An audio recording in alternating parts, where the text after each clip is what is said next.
Hi everyone, the new Magic the Gathering War of the Spark set looks fantastic. Some of the Planeswalkers in it look absolutely amazing, and just the idea of playing in a pre-release with everyone having Planeswalkers just sounds awesome. So this video is really just about trying to show beginners what to expect at their first pre-release. Because a lot of players come who are new and talk to me and say that they're just a bit worried about turning up. They don't know what to expect. They're not sure how to build a deck. So this will just give you some basic skills just so that you can build a deck and you can feel confident. Because pre-releases are a lot of fun and they're worth turning up to. Once you turn up your first one, you're going to really enjoy it and you're going to want to come to more. So the first thing is, when you do come to a pre-release, is that everyone gets a pre-release pack, and it looks like that. And there's 6 boosters in the pack. And a spin down dice. So what we're going to do is open the 6 boosters. I'll show you how I lay the cards out for myself, so I can build a deck from that, and we'll do that first. But before we do that, let's just talk about what Mana Curve is, because that's really the key to building a good deck. Mana Curve is about picking cards on mana so that when you play your deck, the deck flows out. So when you first start playing Magic like I did, I just picked all the most expensive cards that looked awesome. They were all 5-6 drops, and I always got beat. So why is that? Because I didn't have 2, 3, 4 drops. So Mana Curve is about trying to make sure that every bit of mana every turn is used, so that your deck flows. So basically the simplest way to put it is, I just try and put 5 1 or 2 drops into my deck for creatures, 5 3 drops, and then 3 4 drops, 3 5 drops, and then possibly 1 6 drop or more. So that's 17 creatures.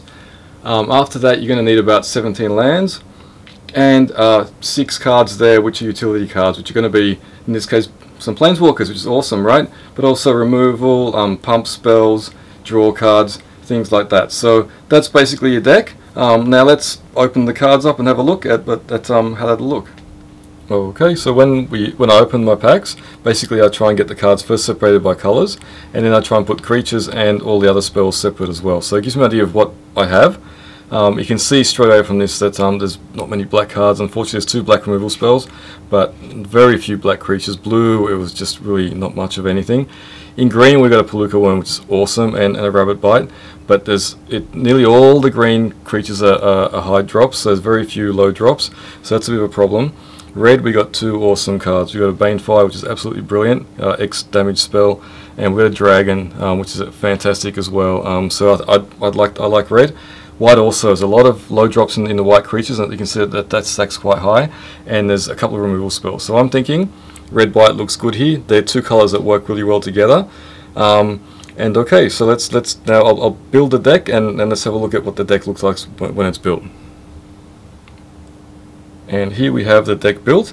I've laid it out by the 2 casting costs, 3, 4, 5, and then there's a 6. You can see that it's always better to focus on having one color to be a majority color, in which case we had more white cards, so we had more, that means we can have more white lands as well, so that gives you more consistency. So you can see there's more low white drops, which helps as well.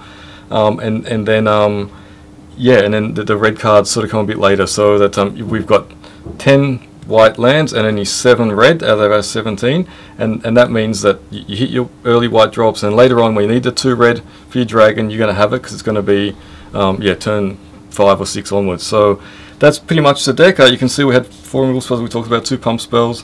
Now remember, War of the Spark is a set about Planeswalkers, so you might want to build it a little bit differently if you get some Planeswalkers. Basically, Planeswalkers work best if you can protect them. So if you can drop a 2 drop, a 3 drop, and then your Planeswalker, then that's a lot better than missing a 2 drop or a 3 drop, because as soon as your opponent can attack your Planeswalker, they normally will. So so I would, in this case, not have as many, maybe 5 or 6 drops as creatures, and maybe have, if you have the cards, have an extra 2 or 3 drop if you do have Planeswalkers, and that will give you that extra protection, because Planeswalkers are powerful, but they need to be protected. So that's probably my main thing I'd be looking at. I mean, we haven't seen the whole set, obviously, so we're not sure. This may be a set with not too many 2 or 3 drops, and that might be a problem as well. I've seen 1 or 2 cards that actually protect Planeswalkers, which are fantastic to look at if you get them. The sort of cards that stop spells. They're worth looking at if you get a good Planeswalker as well. I'd definitely be considering those. But yeah, I mean, you'll see when you open your cards. That's the fun thing. No one gets a perfect deck, and it's a matter of just building with what you have and having fun. And that's the main thing about pre-releases. It's about enjoying yourself, making sure other people are enjoying themselves as well. So it's about the community. It's about really making sure that you're respectful to other people, that you're inclusive towards other people, and you come and have fun. You come and see what the store's about. You come and see what the regular players there are like, and see if you like to play there. We run weekly events. We run a standard showdown or draft.